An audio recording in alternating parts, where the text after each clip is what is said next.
वंदे मातरम। हम लोग नेट परीक्षा के दृष्टिकोण से जो उपनिषदों की सीरीज की चर्चा कर रहे हैं उसी में आज आगे बढ़ेंगे। आपको जानते हैं कि हम ध्यान बिंदु उपनिषद पर एक पहला वीडियो पहले डाल चुके हैं। यह दूसरा भाग है उसका। यह लगभग 3 भाग में आएगा उपनिषद। तो पहले आप जो दूसरा भाग है, पहला भाग है, उसको देखकर फिर आगे यहाँ से देखना शुरू करें।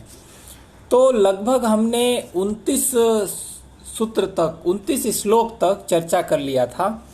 वैसे हम एक बार 29वां श्लोक को देख लेते हैं कि वहां है कि शुद्ध स्फटिक, मतलब उस भगवान का ध्यान करें जो शुद्ध स्फटिक के सदृश करोड़ों चंद्रमा की कांति वाले भगवान विष्णु का ध्यान करें। अब ध्यान बिंदु उपनिषद के अनुसार प्राणायाम की प्रक्रिया की चर्चा करते हैं। अब बात आती है कि प्राणायाम की प्रक्रिया क्या है ध्यान बिंदु उपनिषद में। तो यहाँ 30वें श्लोक में लिखा है कि अतिश पुष्पम सकाशम नाभि स्थाने प्रतिष्ठितम चतुर्भुजम महाविष्णु पूरकेण विचिंतयेत। मतलब पूरक द्वारा श्वास के खींचते समय नाभि स्थान में प्रतिष्ठित अतिशी पुष्प के समान चतुर्भुज भगवान विष्णु का ध्यान करें। आप ध्यान रखिए, इस उपनिषद में पहले पूरक का देवता ब्रह्मा बताया था, लेकिन जब कुंभक की प्रक्रिया, कहने का मतलब जब प्राणायाम की प्रक्रिया शुरू करेंगे तो वहां ध्यान किसका करना है? वहां ध्यान पूरक के समय भगवान विष्णु का ध्यान करना है। फिर उसके आगे कहते हैं कुंभकेन हृदय स्थाने चित्तेन्द्र कमलासनम ब्राह्मणम रक्त गौराभम और चतुर्वक्त्रम पितामहम। मतलब कुंभक के समय हमको, कुंभक के समय श्वास को भीतर रोकते के समय, कुंभक का मतलब होता है श्वास को भीतर रोकना।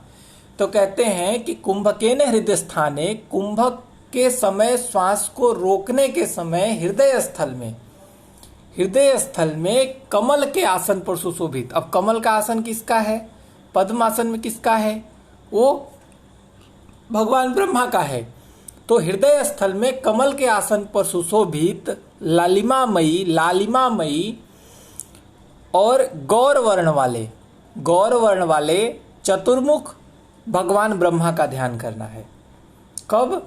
कुंभक के समय। कुंभक के समय श्वास को रोकने के समय हृदय स्थल में आप ध्यान रखिए, विष्णु का ध्यान कहाँ करना है? विष्णु का ध्यान करना है नाभि स्थान में, और ब्रह्मा का ध्यान करना है हृदय स्थान में। तो हृदय स्थान में भगवान ब्रह्मा का ध्यान करें कुंभक के समय। और ब्रह्मा का स्वरूप क्या बताया गया है?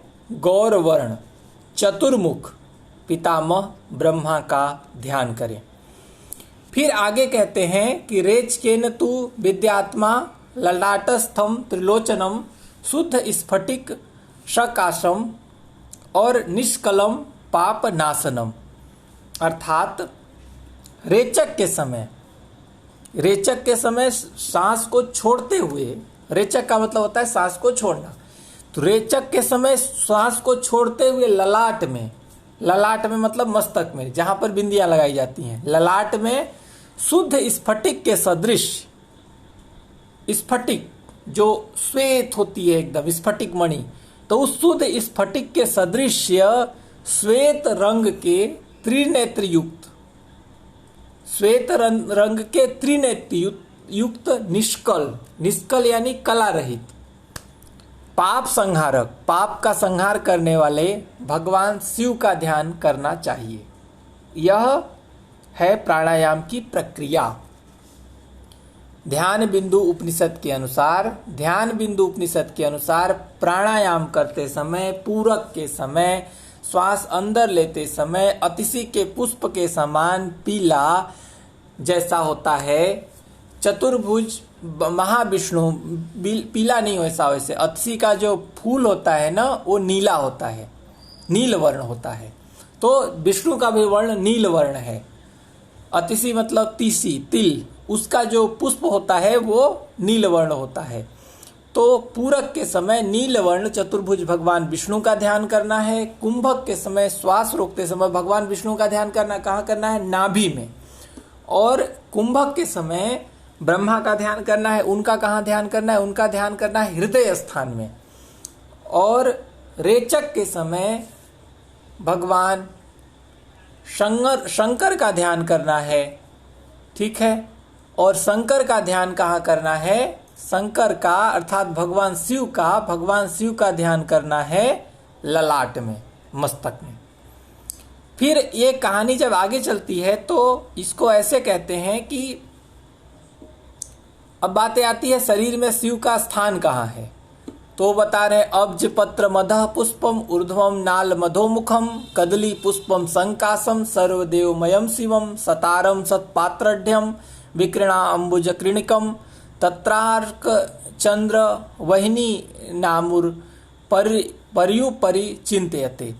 मतलब शिव का जो स्थान है वो है नीचे की ओर पुष्पित, मतलब जो फूल नीचे की तरफ खिला हुआ हो, तो नीचे की ओर पुष्पित, ऊपर की ओर नाल वाला। मतलब ज्यादातर फूल कैसे खिलता है? नीचे से नाल होता है, ऊपर जाके फूल कुसुमित होता है, खिलता है। लेकिन यहाँ कह रहे हैं नीचे की ओर से पुष्पित, ऊपर की ओर नाल वाला, और अधोमुख की ओर मुख किए हुए, अधोमुख के ऊपर मुख किए हुए कमल, कदली के पुष्प के समान, अर्थात केले के पुष्प के समान। मतलब केले का पुष्प कैसे होता है? जब वो झुक जाता है उसके बाद पुष्प निकलता है। तो अधोमुख, जब क्या होगा कि जब फूल नीचे की ओर पुष्पित ही होगा तो उसका मुख अपने आप अधोमुख हो जाएगा। और जो कमल नाल है वो तो ऊपर की तरफ से, ऊपर से आएगी नीचे की तरफ। तो वही कह रहे हैं कि नीचे की ओर पुष्पित हुआ, ऊपर की ओर कमल नाल तथा अधोमुख की ओर मुख किया हुआ कदली अर्थात केले के पुष्प की तरह हृदय कमल में सभी वेदों के आधारभूत भगवान शिव का स्थान है। मतलब भगवान शिव कौन है? भगवान शिव को वेदों का आधारभूत कहा, वेदों का आधारभूत भगवान शिव को बताया, उनका स्थान है। अब आगे कहते हैं वो आगे कि 100 अरे वाले 100 पत्ते वाले 100 अरे वाले 100 पत्तों वाले और विकसित पंखुड़ियों से युक्त हृदय पद्म में, मतलब जब हमको भगवान का ध्यान करना है, आगे की ध्यान की विधि में कह रहे हैं कि 100 अरे वाले 100 पत्ते वाले विकसित पंखुड़ियों से युक्त जो हमारा हृदय कमल है वहां पर हमको क्रमशः ध्यान करना चाहिए। कैसे? पहले सूर्य का ध्यान करना चाहिए, फिर चंद्रमा का ध्यान करना चाहिए, फिर अग्नि का ध्यान करना चाहिए। और यह ध्यान एक के बाद दूसरे का ध्यान क्रमशः करना चाहिए, क्रमशः ध्यान करना चाहिए। पहले सूर्य, फिर चंद्रमा, फिर अग्नि। ध्यान रखिएगा, ये भूलिएगा नहीं। 100 अरे वाले 100 पत्ते वाले और विकसित पंखुड़ियों से युक्त हृदय पद्म में हमको सूर्य, चंद्रमा और अग्नि का एक के बाद एक दूसरे का क्रमशः ध्यान करना चाहिए। सूर्य, चंद्र और अग्नि के बोध हेतु सर्वप्रथम हृदय कमल के विकसित होने का ध्यान करें। कहने का मतलब इस प्रक्रिया को शुरू करने से पहले ध्यान की अवस्था में बैठ जाएं। ध्यानस्थ होने के बाद पहले यह चिंतन करें कि जैसे हमारे हृदय में एक कमल पुष्पित हो रहा है, कमल विकसित हो रहा है। कमल विकसित होने का ध्यान करने के बाद फिर हमको हृदय कमल में स्थित बीजाक्षरों को ग्रहण करके अचल चेतना अवस्था की प्राप्ति होती है। तो कमल विकसित होने का ध्यान करें, उसके बाद हृदय कमल में स्थित बीजाक्षरों के ग्रहण करके अचल चेतना अवस्था की प्राप्ति होती है, उसका ध्यान करें। ऋषि आगे कहते हैं कि त्रिस्थानम त्रियमार्गम त्रिब्रह्मम चतुरक्षरम और त्रिमात्र अर्धम वा यस्तम वेदो सवेदवित। अब यहाँ पर थोड़ा समझने की बात है। अब यहाँ जो कह रहे हैं ऋषि, उस बात को ध्यान से समझें। यहाँ वो कह रहे हैं कि 3 स्थान, 3 मार्ग, त्रिविध ब्रह्म, त्रय अक्षर, त्रिमात्रा और अर्धमात्रा, जो कि परमात्मा में स्थित है। इन सब में जो स्थित है, इस सबको जो जानता है, इन सब का जो ज्ञाता है, वही वेदों का ज्ञाता है। कहने का मतलब कि त्रिस्थान, त्रिमार्ग, त्रिविध ब्रह्म, त्रय अक्षर, त्रिमात्रा, अर्धमात्रा में जो परमात्मा स्थित है, मतलब परमात्मा कहाँ स्थित है? परमात्मा इनके मध्य में स्थित है। जो उस परमात्मा को जानता है, उसका ज्ञाता ही, जो उसको जानता है वही वेदविद है, अर्थात जो परमात्मा को जानता है वही वेदविद है। अब इसको कैसे, ये प्रक्रिया कैसे है, उसको एक एक का मतलब समझ लीजिए। तो देखिए, पहली बात यहाँ त्रिस्थान। त्रिस्थान का मतलब क्या है? त्रिस्थान का मतलब 3 तरह की अवस्थाएं, जैसे जागृत, स्वप्न और सुषुप्ति। और त्रिमार्ग का मतलब क्या है? त्रिमार्ग का मतलब है धूम, अर्ची और अगति। और ब्रह्मत्रय का मतलब क्या है? त्रिब्रह्म। त्रिब्रह्म का मतलब है विश्व, विराट और ओ त्रिब्रह्म। और त्रय अक्षर का मतलब है, त्रय अक्षर मतलब 3 अक्षर, अ, उ, म। और त्रिमात्रा का मतलब है जो हमारा स्वर होता है संस्कृत में, ह्रस्व, दीर्घ और प्लुत। तो ये जो सबको इसको जानता है, उसको बोला है इन्होंने वेदज्ञ है, या फिर वो परमात्मा को जानने वाला है। अब इस बात को आगे एक सवाल के रूप में कहते हैं कि वेदज्ञ कौन है। तो वेदज्ञ कौन है उसको बताते हुए जो श्लोक है, 37 नंबर श्लोक ध्यान बिंदु उपनिषद में, वो कहते हैं कि तैल धार मिवाक छिन्न दीर्घ घंटा निनादवत अबिंदु नाद कलातीतम अस्तम वेद स वेदवित। और यथैवोत्पल्ल नालेन त्वयमाकर्ष एन्नरः तथैव उत्कर्ष यद्वायु योगी योग पथे स्थित। अर्थात वेदविद वह व्यक्ति है जो व्यक्ति दीर्घ घंटा निनाद के सदृश तेल के अविच्छिन्न धारा की तरह बिंदु, नाद और कला से अतीत, जो उससे परे है, उस परम तत्व ओमकार और परमात्मा को जानता हो, वह वेदज्ञ है। अब इसका मतलब है कि दीर्घ घंटा निनाद क्या होता है वो पहले समझिए। दीर्घ घंटा निनाद का मतलब है जब हम घंटी बजाते हैं ना, तो घंटी बजने के बाद जैसे ऐसे बजाया आपने, टन तो बजी, जैसे ऐसे कुछ भी ऐसे बजा, टन से घंटी बजी, उसके बाद जो उसका आवाज स्वर थोड़ा देर तक सुनाई देता है ना, उसी को कहते हैं दीर्घ घंटा निनाद। तो उस दीर्घ घंटा निनाद के सदृश और तेल की अवच्छिन्न धारा की तरह, जैसे तेल हम कहीं गिराते हैं ना धीरे धीरे, अगर तो आप अनुभव किए होंगे, तेल की धारा बीच में टूटती नहीं है, जो डिब्बे में जाएगी वो धारा से ही जाएगी। तेल की धारा कहीं बीच में टूट के बिंदु बिंदु बिंदु बिंदु नहीं होती। जैसे पानी गिरता है तो बिंदुवत हो जाता है, लेकिन तेल की धारा नहीं होती, तेल की धारा अविच्छिन्न होती है। तो तेल की अविच्छिन्न धारा की तरह और बिंदु नाद कला से अतीत, मतलब परमात्मा कैसे है? परमात्मा जो है वो बिंदु, नाद और कला से अतीत है। तो उस परम तत्व ओमकार को जो जानता है वही व्यक्ति वेदज्ञ है। अब आगे कहते हैं कि यथैव उत्पल नालेन त्वयमाकर्ष एन्नरः तथैव उत्कर्ष एदवायु योगी योग पथे स्थित। अर्थात जिस प्रकार मनुष्य कमल नाल से जल को धीरे धीरे खींचते हैं, उसी प्रकार योगी योगस्थ होकर प्राणायाम के द्वारा वायु को धीरे धीरे ऊर्ध्व भूमिका में ले जाए। कहने का मतलब प्राणायाम की प्रक्रिया को बता रहे हैं कि अगर कमल नाल से हमको जल को खींचना है तो हमको एक निश्चित तरीके से धीरे धीरे खींचना पड़ेगा। तो उसी प्रकार से जिस योगी को साधना में आगे जाना है, उसको योग आसन में योगस्थ होकर प्राणवायु के द्वारा धीरे धीरे ऊर्ध्व भूमिका में अपनी प्राणवायु को ले जाना चाहिए। अब इसके आगे ये बताते हैं कि अर्धमात्रतकम कृत्वम कोशाभूतम तु पंकजम करसेनाल मात्रेण भूयोर मध्य लयम नयेत। मतलब प्रणव की जो अर्धमात्रा है, अर्धमात्रा मतलब क्या होता है? अव्यक्त नाद उच्चारण। अव्यक्त नाद उच्चारण का मतलब आप समझिए, जैसे हम ओमकार करते हैं ना, तो अर्धमात्रा का लास्ट में कैसे उच्चारण? ओम, जो लास्ट में म के बाद जो उच्चारण हो रहा है वह उच्चारण उतना स्पष्ट नहीं होता कि किस वर्ण का उच्चारण कर रहे हैं। तो वही है अव्यक्त नाद उच्चारण।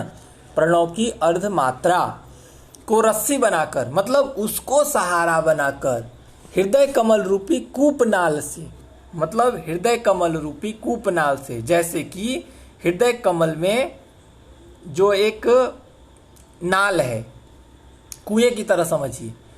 और सुषुम्ना मार्ग क्या है? सुषुम्ना मार्ग एक नाल जैसी है। तो सुषुम्ना मार्ग के द्वारा जल रूपा कुंडलनी को भौहों के बीच में ले जाएं। अब कुंडलिनी को ऊपर उठाने का लक्ष्य है, तो कुंडलिनी को कैसे? कमल नाल को रस्सी बनाएं, कमल नाल रूपी। अब कमल नाल क्या हुआ? तो हुआ सुषुम्ना, सुषुम्ना। और उस कूप रूप में, मतलब जहां पे कुंडलिनी शक्ति का निवास स्थान है, उस कुंडलिनी शक्ति को धीरे धीरे धीरे धीरे प्राणायाम इत्यादि के माध्यम से ऊपर चढ़ाएं। और कहाँ ले जाके स्थित करें? यहाँ पर सहस्रार चक्र से मिलाने का वर्णन नहीं है। ध्यान बिंदु उपनिषद में कुंडलिनी को ललाट स्थान पर ले जाकर मिला दें। नासिका के मूल से लेकर जो मस्तक के बीच का स्थान है, जहां हम बिंदी लगाते हैं, उस स्थान को कहते हैं ललाट स्थान। नासिका के मूल से लेकर भ्रू मध्य के बीच के स्थान को कहते हैं ललाट स्थान। भूमध्य ललाटे तु नासिकायास्तु मूलतः जानीयाद मृतम स्थानम ब्रह्म यातनः महत्। अर्थात नासिका के मूल से लेकर जो ललाट स्थान है, इसी को यहाँ पर ब्रह्म का निवास स्थान भी कहा गया है, अमृत स्थान भी कहा गया है और ब्रह्म का निवास स्थान भी कहा गया है। कहाँ? ध्यान बिंदु उपनिषद में। ध्यान बिंदु उपनिषद में नासिका के मूल से लेकर भौहों के बीच में जो ललाट स्थान है, उसको अमृत स्थान, उसी को ब्रह्म का महान निवास स्थान भी कहा गया है। अब आगे बात करते हैं कि ध्यान बिंदु उपनिषद में योग के कितने अंग हैं। तो उसको बताते हुए कहते हैं कि आसनम प्राण संरोध प्रत्याहारश्च धारणा ध्यानम समाधिरेतानि योगांगानि भवति सठ। मतलब यहाँ 6 अंग हैं योग के। क्या? आसन, फिर प्राण संरोध, प्राण संरोध तो कहा प्राणायाम, फिर प्रत्याहार, फिर धारणा, फिर ध्यान, फिर समाधि। ये योग के 6 अंग हैं। मतलब ध्यान बिंदु उपनिषद में योग के कितने अंगों का वर्णन है? योग के 6 अंगों का वर्णन है। महर्षि पतंजलि के द्वारा वर्णित किए गए 8 अंगों में से यम नियम 2 अंगों को छोड़कर 6 अंगों का वर्णन इस उपनिषद में है। अब उन 6 अंगों में बता दिया आपको, यम नियम छोड़ देंगे तो क्या क्या बचेगा? आसन, प्राणायाम। प्राणायाम के लिए नाम क्या है? इस श्लोक में नाम है प्राण संरोध।